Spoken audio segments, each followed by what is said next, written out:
आज हम बात करने जा रहे हैं राणा सांगा और बाबर की। जी हाँ, आजकल सपा के एक नेता रामजी सुमन के दिए हुए विवादित बयान, जिसमें उन्होंने कहा कि राणा सांगा ने ही बाबर को भारत बुलाया था, इसी बयान को लेकर राजनीतिक घमासान मचा हुआ है।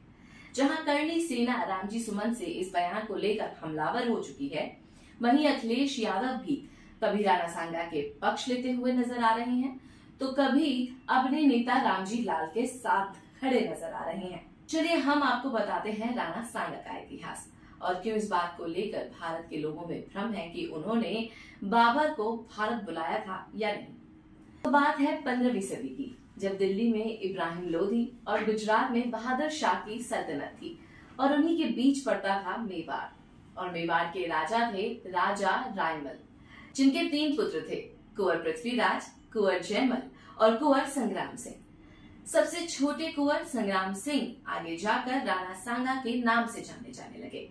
तो हुआ ये कि एक ज्योतिषी ने राणा सांगा को ये बता दिया कि तुम आगे जाके पूरे भारत के सबसे बड़े योद्धा बनोगे और मेवाड़ की सीमाओं का विस्तार करोगे। इस बात से नाराज उनके भाई कुंवर पृथ्वीराज ने कहा, लेकिन राजा तो बड़ा बेटा ही बनता है। बस इसी बात को लेकर राणा सांगा और पृथ्वीराज में युद्ध हो गया, जिसमें राणा सांगा की एक आंख फूट गई और वो मेवाड़ को छोड़ अजमेर चले गए, जहां उन्होंने युद्ध कला के हर हुनर को बखूबी सीखा और अपने दोनों भाइयों की मृत्यु के पश्चात मेवाड़ का सिंहासन संभाला। मेवाड़ का राजा बनते ही राणा सांगा ने मालवा से लेकर सिंध तक मेवाड़ की सीमाओं का विस्तार कर दिया। राणा सांगा के बारे में कहा जाता था कि वो जिस युद्ध में उतरते थे, वहां से कभी हार कर नहीं आते थे। राणा सांगा ने पाती पर्वन की प्रथा को फिर से शुरू कर सारे हिंदू राजाओं को एक छत्र के नीचे ला दिया और दिल्ली पर हमला कर वहां के सुल्तान को बंदी बनाया और गुजरात के शाह को भी बंदी बनाकर मेवाड़ में कैद कर लिया।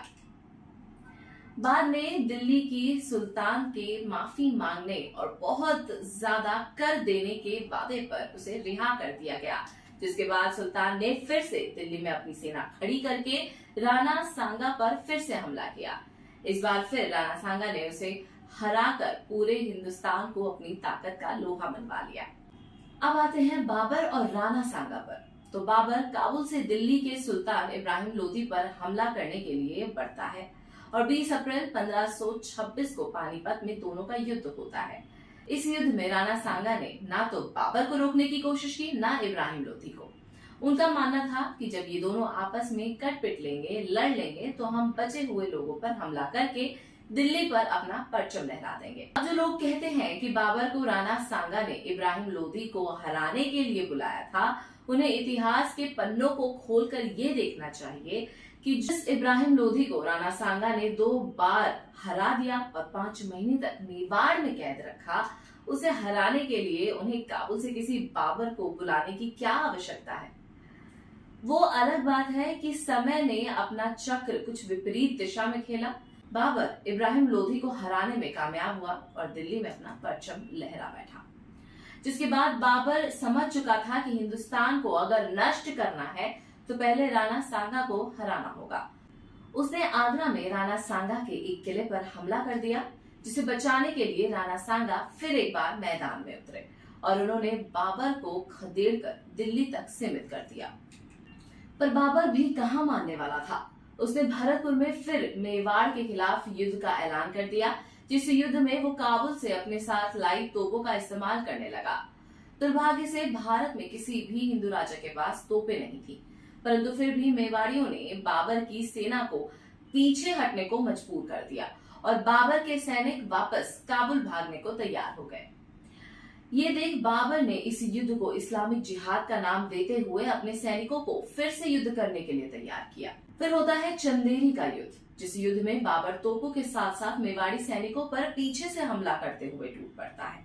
इस युद्ध के दौरान राणा सांगा भी वीर गति को प्राप्त हो जाते हैं और बाबर अपने घटिया मंसूबों में कामयाब हो जाता है।